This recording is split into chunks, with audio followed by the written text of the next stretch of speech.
जहां तक मार्च 1 से लेकर अब तक जब से सेकेंड सर्ज शुरू हुई है, हमारे टोटल 2365 पॉजिटिव केसेस हमारे डिटेक्ट हुए हैं, जिसमें से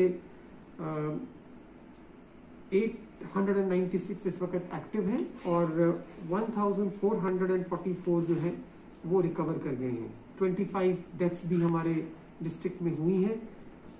जहां तक इस वक्त सेल्फ आइसोलेटिंग और जो ट्रॉमा सेंटर में रिकवर हो रहे हैं उनका ताल्लुक है, तो वो कोई 896 है।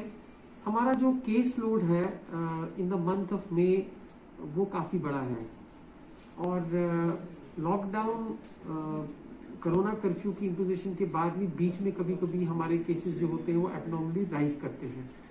आज एक खुशाइन बात यह है कि हमारे 343 केसेस जो हैं वो जो एक्टिव केसेस थे वो रिकवर हो चुके हैं और जो आज की पॉजिटिव केसेस हैं वो 71 हैं।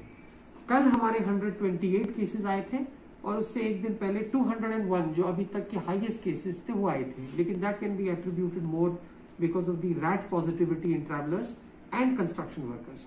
ओवरऑल हमारी जो कोविड कंटेनमेंट मेजर्स हैं उनकी वजह से we have been able to control the spread. लेकिन जैसा कि पिछली कुछ मीटिंग्स में ऑनरेबल लेफ्टिनेंट गवर्नर सर ने in the presence of the chief secretary sir और उसके बाद जो सीरीज ऑफ बाकी मीटिंग्स होती हैं जो डिफकॉम सर ने भी चेयर की, financial commissioner health and medical education ने भी चेयर की, और उसमें एक इशू जो सामने आया है that is about rural spread, कि ये जो इन्फेक्शन है अब रूरल एरियाज में जो है वो पीटरिंग हुआ है। सो उसको कंट्रोल करने के लिए directions have been issued to undertake aggressive RAT and RT-PCR testing in rural areas, और हम वही कर रहे हैं। अपने जितने भी रूरल एरियाज है जहां से हमें कुछ केसेस रिपोर्ट हुए हैं वहां पर हमने अपनी जो टेस्टिंग है उसको स्केल अप किया। तो पता है हमारे NH-44 पे जो एसेंशियल सप्लाईज की गाड़ियां चलती हैं वहां पर हमारी रैट की टेस्टिंग, एग्रेसिव टेस्टिंग चलती है। इसी तरह JP पे एग्रेसिव टेस्टिंग होती है। उसके अलावा हमने पिछले कुछ टाइम में कंस्ट्रक्शन वर्कर्स की भी जो है बड़ी एग्रेसिव टेस्टिंग की है और काफ़ी पॉजिटिव केसेस वहाँ से जो है निकले हैं। लेकिन हमारी ओवरऑल जो रिकवरी है पेशेंट्स की वो अच्छी है और हमें उम्मीद है कि कोरोना कर्फ्यू की जो कंटिन्यूएशन से we will be able to control the positivity या पॉजिटिव केसेस जो हमारे आ रहे हैं।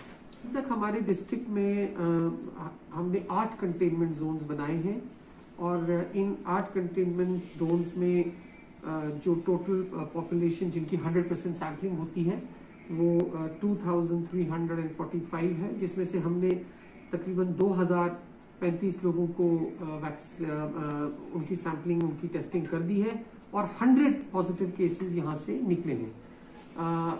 ऑफ लेट हमने एक मीटिंग भी ली है जिसमें हमने couple of these micro containment zone जहाँ 100% सैम्पलिंग पूरी हो चुकी है और पॉजिटिव केसेस नहीं आ रहे हैं तो उनको डी नोटिफाई करने के बारे में सोच रहे हैं।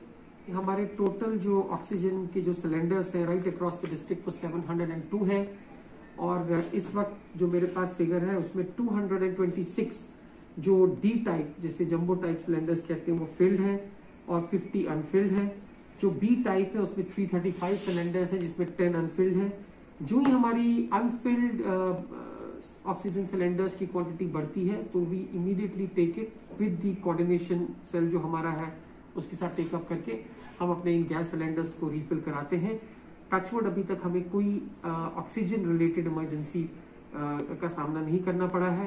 बहुत जल्द हमारा अपना ऑक्सीजन जनरेशन प्लांट भी जो है वो इंस्टॉल हो जाएगा। उसकी जितनी भी कोलैटरल पैराफर्नेलिया है हमने वो इंस्टॉल किया है और हमारा लेटर ऑफ इंटेंट भी इशू हुआ है and we are hopeful that in the next 1 month our own oxygen generation plant will be up and running.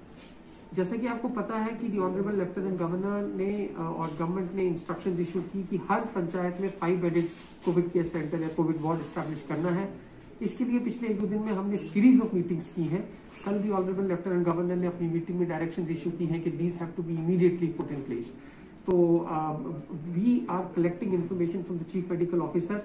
हमारे DPOs लोकेशंस को आइडेंटिफाई कर रहे हैं और बहुत जल्द आने वाले 1-2 दिनों में हमारी लोकेशंस आइडेंटिफाई हो जाएंगी और इंफ्रास्ट्रक्चर जो हमको जैसे बेड्स वहां रखने हैं, सिलेंडर की फैसिलिटी वहां पर रखनी है, कोविड मैनेजमेंट किट की अवेलेबिलिटी होनी चाहिए, और जो स्टाफिंग के इश्यूज हैं वो आने वाले एक दो दिनों में हम इश्यू करके we will very shortly start these covid wards in panchayat, all the 143 panchayat, जिसके लिए फंडिंग की गाइडलाइंस भी हमको जो है वो मिली है। जैसा कि आपको पता है गवर्नमेंट ने पहले 4 डिस्ट्रिक्ट्स को छोड़ के 16 डिस्ट्रिक्ट्स में पहले जो है वो नाइट कर्फ्यू इम्पोज किया, which was imposed initially from 10 p.m. to 6 a.m. Then it was reduced from 8 a.m. to 6 p.m. And then, like the other 4 districts, all the 20 districts of the JKUT में जो है हमने corona curfew लगाया, और उसके बाद इसकी एक्सटेंशन भी हुई। इससे 2-3 चीजें हुई। एक तो ये था कि जो क्राउडेड प्लेसेस पे लोगों का जमावड़ा होता था वो कम हुआ, जिसकी वजह से कोविड स्प्रेड में काफी हद तक कमी आई। और दूसरा ये हुआ कि जो कोविडेटर्स होते हैं, जो बेसिकली जिन्होंने कोरोना कर्फ्यू की जो वायलेशंस की हैं, उनके खिलाफ हमने सख्त कार्रवाई की है।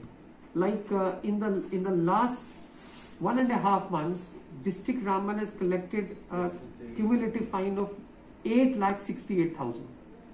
और हमारी जो पुलिस की टीम्स हैं और हमारे जो बाकी अफसरान हैं जिनको हमने फाइन इम्पोजिंग अथॉरिटीज बनाया है, जैसे हमारे असिस्टेंट डायरेक्टर फूड हैं, तहसीलदार्स हैं, हमारे सब इंस्पेक्टर्स हैं ट्रैफिक के, पुलिस के, और DIC के कुछ ऑफिसर्स को हमने ये एम्पावर किया है। वो हर दिन ड्राइव्स करते हैं, और वायलेटर्स से, खास तौर से वो जो मास्क नहीं लगाते हैं, सोशल डिस्टेंसिंग नॉर्म्स को वायलेट करते हैं, उनके खिलाफ भी हम फाइन लगाते हैं। आज भी हमने कोई 11,000 का फाइन इम्पोज किया है। Cumulatively we have crack down on them, ताकि एक डिटरेंट क्रिएट हो और लोग अपने घरों के अंदर रहें। हम अपने ट्विटर हैंडल के थ्रू भी लोगों से यही गुजारिश करते हैं कि जितना हो सके अपने घर पे रहें, और not to come out, they should not come out unless they have a medical emergency। कहते हुए बहुत खुशी होती है कि लोगों ने बहुत कोऑपरेट किया है।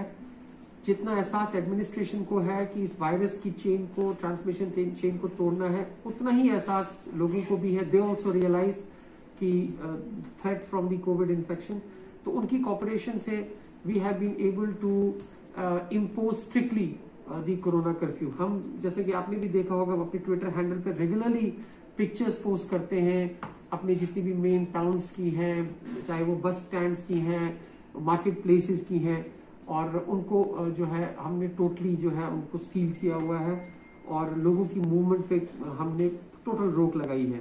उसके अलावा ट्रेडर्स का मैं शुक्रिया अदा करना चाहता हूँ, वो बहुत कोऑपरेट कर रहे हैं।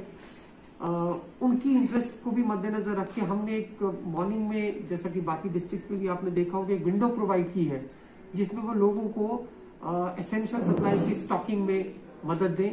तो मुझे उम्मीद है कि जब तक कोरोना कर्फ्यू रहेगा तो लोगों की जो कोऑपरेशन है that will also continue. Recently हमारे डिविजनल कमिश्नर सर ने 3-4 दिन पहले हर डिस्ट्रिक्ट की वॉलंटरी, चैरिटेबल और नॉन गवर्नमेंटल ऑर्गेनाइजेशंस के साथ मीटिंग की। उन मीटिंग में an appeal was made to them कि वो डिस्ट्रिक्ट एडमिनिस्ट्रेशन के एफर्ट्स को सप्लीमेंट करें। हम भी उनको एक्टिवली यहाँ पर अपनी जो covid containment, covid mitigation efforts में इन्वॉल्व करते हैं। यूनिलैटरली भी, वॉलंटरली भी वो अपने लेवल पे बहुत अच्छा काम कर रहे हैं, और बहुत ऐसे लोगों को दे आर रीचिंग आउट जो कर्फ्यू की वजह से या उनकी जो लाइवलीहुड के इश्यूज हैं उनको वो केटर कर रहे हैं। बहुत सारे केसेस में they are helping patients to reach to the hospitals, to the other sub centers, health centers for immediate medical treatment। तो हमें उम्मीद है कि आने वाले टाइम में भी इन वॉलंटरी ऑर्गेनाइजेशंस का डिस्ट्रिक्ट एडमिनिस्ट्रेशन के साथ जो कोऑर्डिनेशन है वो कंटिन्यू रहेगा।